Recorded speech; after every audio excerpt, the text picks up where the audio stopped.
top 5, we won't play. I think if we're in the top 6, we're going to play on. So, I'm sorry, we'll play on Friday. So, I think I got my days right here.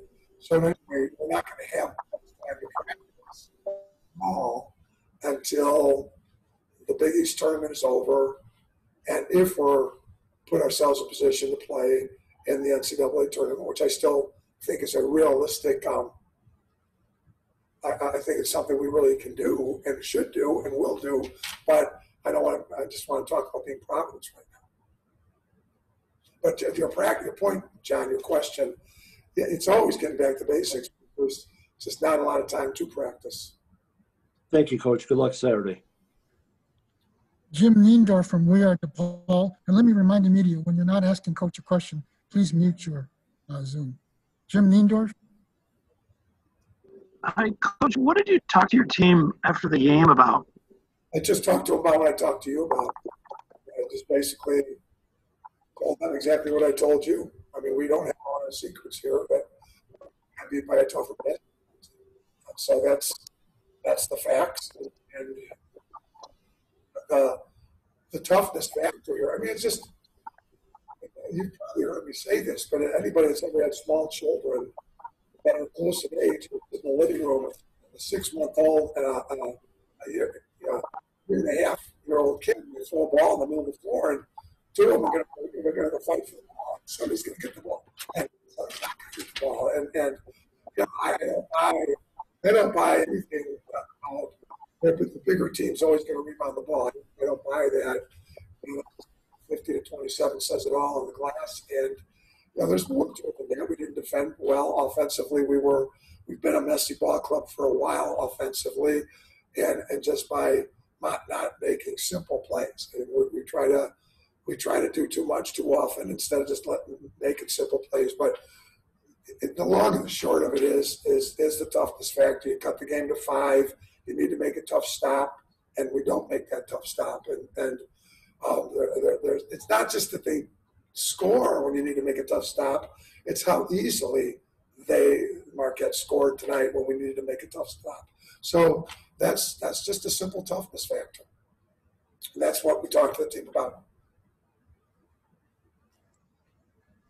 Ernesto Hernandez from DePaul. In that second half, DePaul only took 4 shots from 3. Was that a conscious effort to reduce those number of shots, considering they weren't going in? And is that something we can expect moving forward in these last couple of games? No, it wasn't a conscious effort to only take a small amount of threes. Marquette plays a backline defense. They play a defense that's a very contained defense, and we were running some things to get to the rim. You have to make extra passes to get to the 3-point line to shoot threes, and we very rarely made.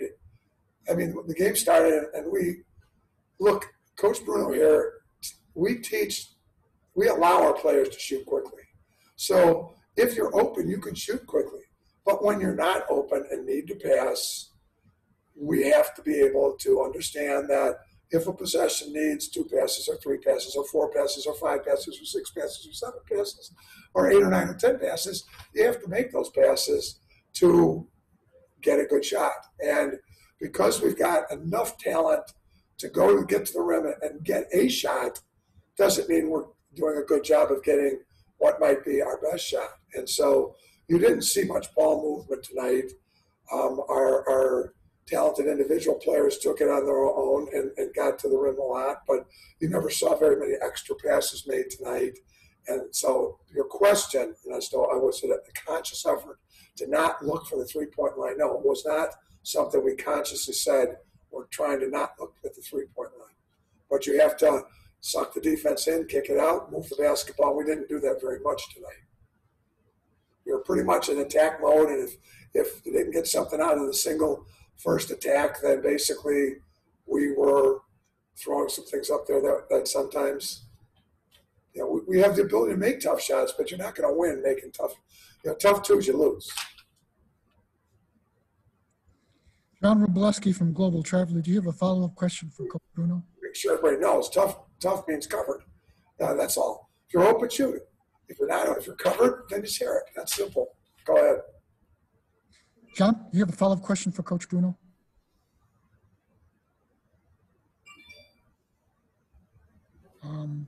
Apparently he's trying to find his mute button. Let's go with Jim Niendorf from We Are DePaul. Do you have a follow-up question for Coach Bruno?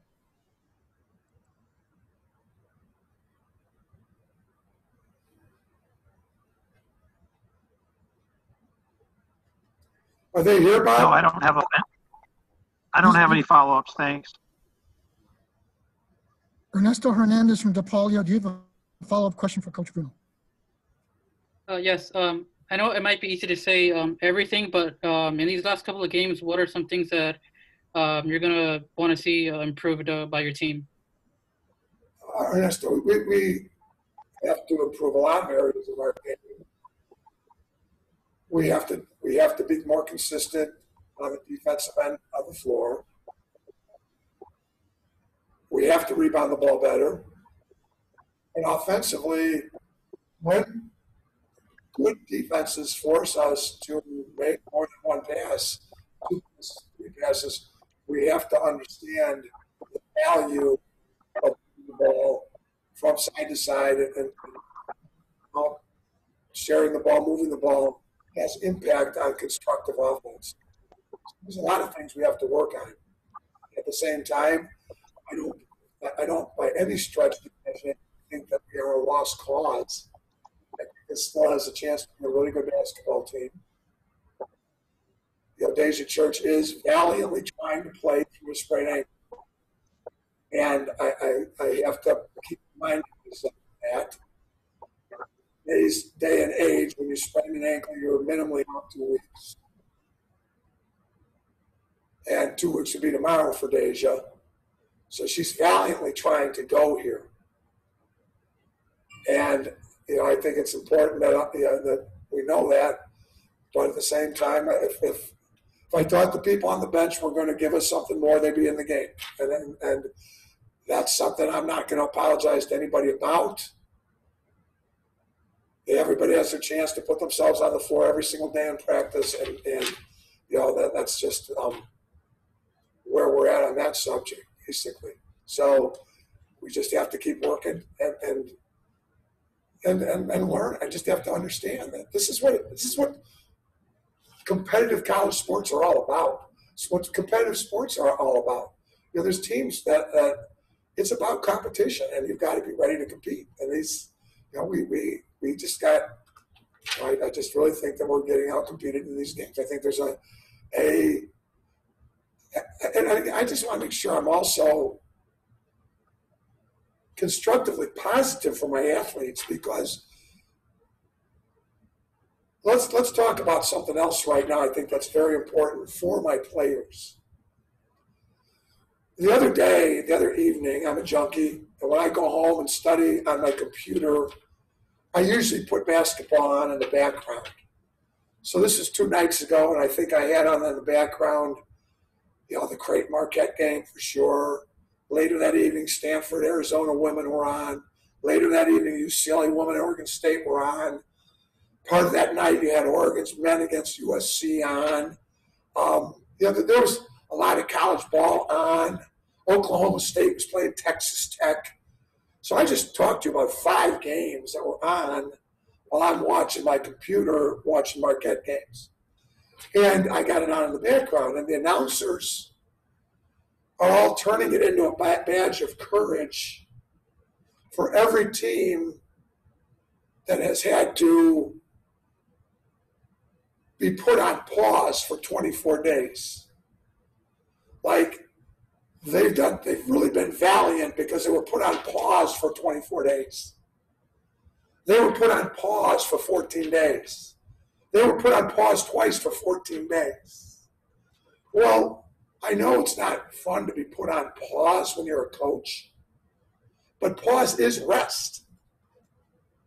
And my players have been the only team in the Big East to have not had to be put on pause. And I think they deserve a lot of credit for their COVID discipline, that they are displaying to not have to be put on pause. I mean, us and UConn were the only two teams that ended up keeping our teams at Christmas time, and we come back and everybody else in the league's on pause, and we lose games. And just I mean, it's just pause is not fun for anybody that has to be put on pause, but pause is still rest. And I just really want to make sure that in these moments of I'm not questioning. I'm stating the fact that Marquette was a tougher team today. That's a fact. Creighton was a tougher team on Saturday. That's a fact. I'm not one of these coaches that just goes and digs a hole, sticks his head in the sand. Those are the facts. But at the same time, I still want to acknowledge that Adasia Church is out there playing on an ankle that she sprained, unfortunately. And I got a group of players here that haven't had 24 days of rest. So, and that's life in the pandemic. So maybe let's just put it all back on me. All right, I'm the guy in charge, so let's just put it all back on me. And maybe I should be, and we have been resting a lot. Now, don't misunderstand. When we've not been put on pause, it's not like we're practicing the same amount of time that we would be practicing in a normal season. We're not. Our team has been getting a lot. I've been giving them many days off, but still, I just want to make that point that I'm hearing all these announcers on these games really applaud the teams that have had to fight through the pause. I think it's pretty important to applaud the teams that have stayed in a position from a COVID standpoint to not have been put on pause. And again, I want to make sure I'm respectful of all the teams that unfortunately have been put on pause, if that makes any sense. It's a crazy year for everybody. And we're no different than anybody else. And it's something that we're going to have to work through. It's a tough couple losses. We've got a good group of women. And I really am proud of what our women at DePaul have done coming back here on August 2nd and having gutted through this pandemic in the way that they have. They're just a great group of young women, and I'm really proud of them for having gutted through. Now we've got to figure out how to pick ourselves up off the mat and get ourselves together again and really find a way to fight ourselves back into a good, solid, constructive place.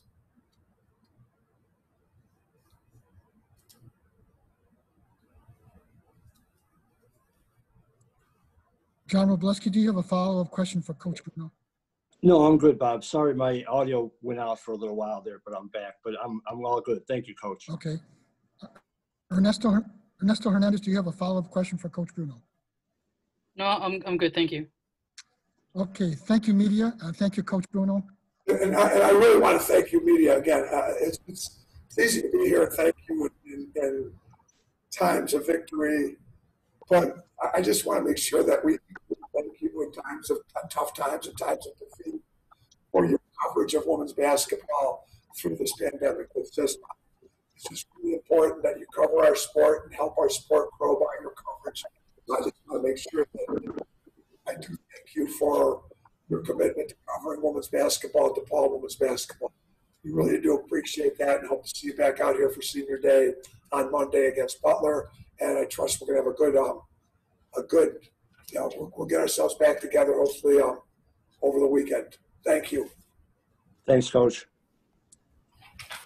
Thank you, media. And as Coach Bruno said, Monday is our final home game of the regular season. So I will see all of you then on Zoom at least.